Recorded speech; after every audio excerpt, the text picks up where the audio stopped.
Kinilala ng mga otoridad ang dalawang Russian scuba divers na nalunod sa karagatan sakop ng Verde Island sa Batangas noong nakaraang linggo. Lumabas sa investigasyon ng Philippine Coast Guard Batangas na nagdadiving ang 4 na Russian divers nang magkahiwa-hiwalay ito dahil sa biglaang paglakas ng mga alon.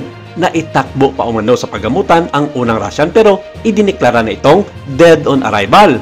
Namataan umano ng Search and Rescue Team ng PCG Batangas ang bangkay ng ikalawang Russian divers na putol na ang kanang kamay nito. Nahirapan ang Philippine Coast Guard na ma-recover ang katawan ng biktima dahil sa marami umanong mga pating ang umaaligid. Tinitingnang dahilan naman ang pag-atake ng pating sa isang biktima dahil sa naputol ang kanang kamay nito simula na makita ito ng mga rescuer ng Philippine Coast Guard. Samantala, inuwi na ang labi ng pangalawang biktima sa Puerto Galera sa Oriental Mindoro habang ang unang nasawing Russian ay dinala sa isang ospital sa Batangas City. Sa inilabas na statement ng Russian Embassy sa Maynila, kinilala ang dalawang mga nasawi na sina Sergey Ivanov at Misha Gorobchuk na pawang mga taga Vladivostok, Russia. Sinabi ng mga ito na 3 linggo na silang nanatili sa nasabing grupo ng mga divers mula Russia sa kanilang scuba exploration dito sa Pilipinas at sinasabing ito ang kanilang ikatlong leg sa paglilibot sa buong scuba diving site sa Pilipinas.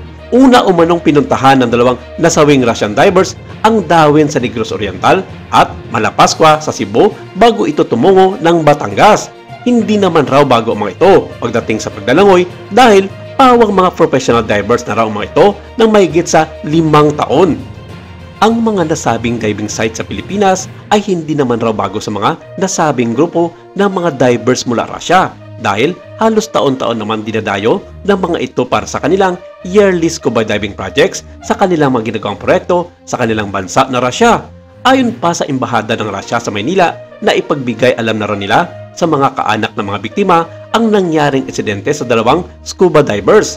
Sa ngayon, pinoproseso na ng mga otoridad sa tulong ng Russian Embassy sa Maynila ang pagpapadala ng mga bangkay ng dalawang scuba divers na nasawi pabalik ng kanilang bansa sa Vladivostok, Russia upang mabigyan ng disenteng libing ang mga ito. Humingi naman ng paumanhin ang gobyerno ng Pilipinas sa pamamagitan ng Department of Tourism sa Russia tungkol sa nangyari sa kanilang mga kababayan dito sa Pilipinas.